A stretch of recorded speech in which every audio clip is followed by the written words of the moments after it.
Assalamualaikum warahmatullahi wabarakatuh. Alhamdulillah sahabat IBN, jumpa lagi nih dengan saya Niko Pandawa dalam sesi sejarah di Indonesia Bisa Ngaji.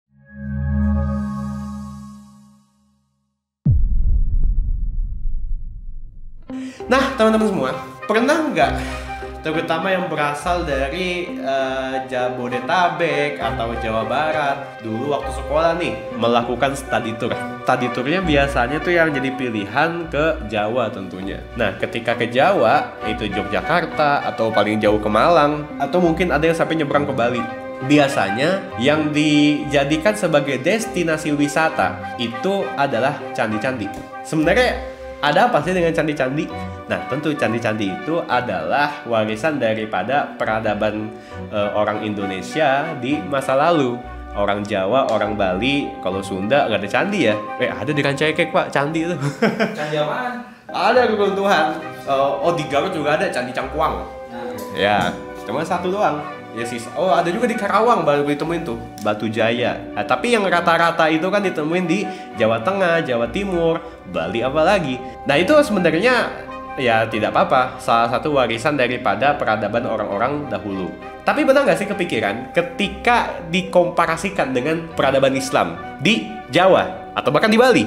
Kok kayak peninggalan sejarah Islam di pulau-pulau ini nggak lebih megah daripada peradaban lama?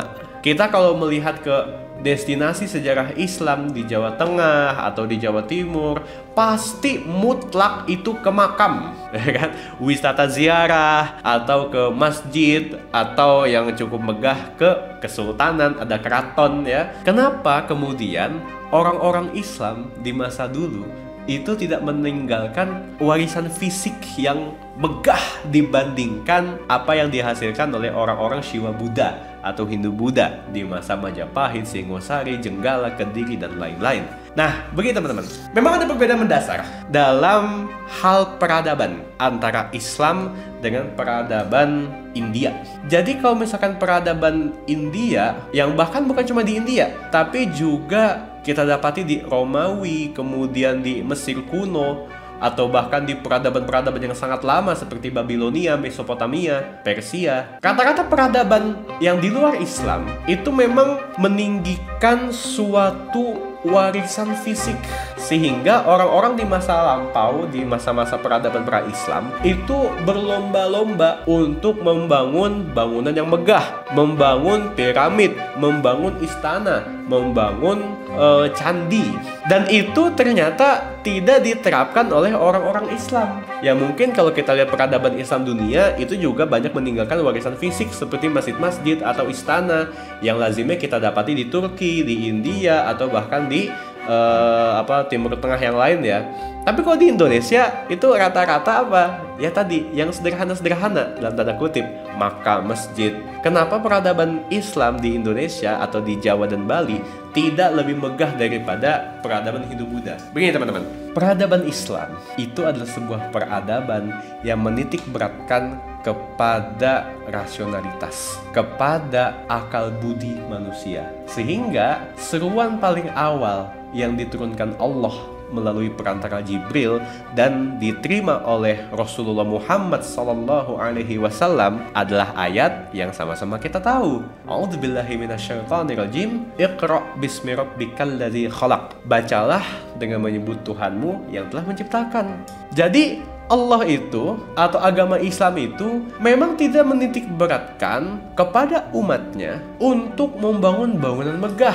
Apa yang kita saksikan di masa kemudian yaitu kreativitas saja. Tapi di masa-masa awal, di masa Nabi tidak diperintah oleh Allah untuk mendirikan bangunan-bangunan megah. Kenapa? Karena itu adalah kebiasaan orang-orang non-muslim. Dan kalau kita melihat peradaban-peradaban yang meninggalkan bangunan canggih, bangunan yang kemudian sangat indah secara indrawi, mohon maaf, itu biasanya adalah kaum-kaum yang justru diazab oleh Allah Subhanahu wa taala. Seperti dalam Al-Qur'an disebutkan ada kaum Ad, ada kaum Samud, di mana mereka itu dikabarkan mampu mendirikan bangunan-bangunan megah di tengah padang pasir. Atau geser sedikit ke kota Pompei. Dan Pompei memang kalau kita lihat itu begitu indah. Mosaik-mosaik yang dibikin, kemudian ada patung-patung. Wah, itu sangat realistis sekali secara seni realisme. Tapi ya kita tahu sendiri akhir daripada Pompei, bahwasanya di sana itu ya kota maksiat. Ada rumah-rumah bordil yang memang dikhususkan dan itu masih tersisa artefaknya, mosaiknya. Itu di Itali. Kalau di Mesir kita melihat bangunan super megah yang namanya piramida. Siapa yang buat? Firaun. Dan Firaun itu yang ada di masa Nabi Musa alaihi salam adalah raja Mesir kuno yang jelas-jelas menantang Allah Subhanahu wa taala. Makanya umat Islam itu di masa-masa awal, termasuk ketika Islam datang ke negeri ini di masa-masa awal, mereka itu tidak menitik beratkan untuk membangun istana, membangun suatu hal yang megah yang kemudian patut diacungi jempol oleh orang-orang seperti candi-candi. Tidak, yang dibangun adalah masjid-masjid sederhana, yang bahkan masjid keraton di Demak, masjidnya sederhana sekali, keratonnya tidak ada. Karena memang orang-orang Islam zaman dahulu mereka membangun sesuatu itu dengan cara sederhana yang sifatnya duniawi. Yang rumah-rumah, istana rata-rata terbuat dari kayu. Yang dari batu itu rata-rata pondasinya saja atau beberapa bagian temboknya. Kita bisa melihat memang ada perbedaan antara cara pikir, pola pikir orang-orang non-muslim dengan orang-orang Islam. Bahwa Islam itu meninggalkan sejarah yang paling banyak bukan di bangunan, bukan di patung, tapi justru di karya tulis. Makanya peradaban Islam di Indonesia ini, di Nusantara ini, itu banyak sekali meninggalkan manuskrip-manuskrip yang isinya adalah Al-Quran, isinya adalah kitab-kitab fikih, kitab-kitab tasawuf, atau tentang sejarah, yang itulah kemudian memberikan warna corak pemikiran. Itu semua adalah hasil Islam dalam membentuk pola pikir nenek moyang kita. Jadi kegambar ya, kenapa kita itu nggak punya bangunan-bangunan megah dalam sejarah? Karena emang bukan itu titik beratnya dalam melakukan perubahan dakwah. Tapi para ulama, para wali dulu itu berusaha untuk mengubah pola pikir masyarakatnya, bukan mengubah bangunannya. Jadi kegambar ya, bagaimana perbedaan antara peradaban Islam dengan peradaban-peradaban yang lain itu terletak di sesuatu yang sifatnya iqra.